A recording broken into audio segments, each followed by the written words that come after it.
সরাসরি ইনভলভমেন্ট ছিল ইঞ্জিনিয়ারিংয়ের সাথে, এবং সেইভাবেই সেনাবাহিনীর নেতৃত্বেই মূলত আমার এই আসনে ইঞ্জিনিয়ারিংটা হয়েছে। এটাকে আপনি আগে প্রেডিক্ট করতে পারছিলেন যে এরকম কিছু হবে? হ্যাঁ, সে আশঙ্কাটা আমার আগে থেকেই ছিল। আগে থেকেই ছিল, মানে কারণ আমি আগে থেকেই আমার কাছে যেগুলো সব কথা হয়তো বলা যাবে না, এমন অনেক কথা আছে।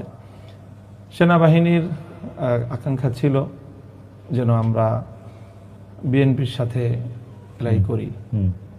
আমি সঙ্গত কারণে নানা হিসাব নিকাশে সেটা আমি করতে পারি নাই।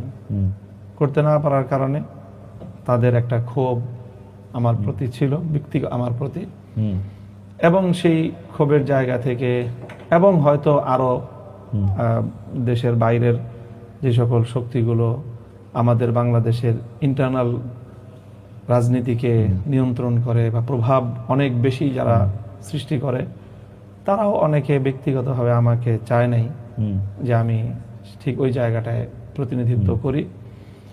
তো তাদের প্রত্যক্ষ একটা মানে ইনভলভমেন্টের মাধ্যমেই আমাকে এখানে নির্বাচনে পরাজিত করার জন্য সরাসরি তারা কাজ করেছে। এখানে সেনাবাহিনীর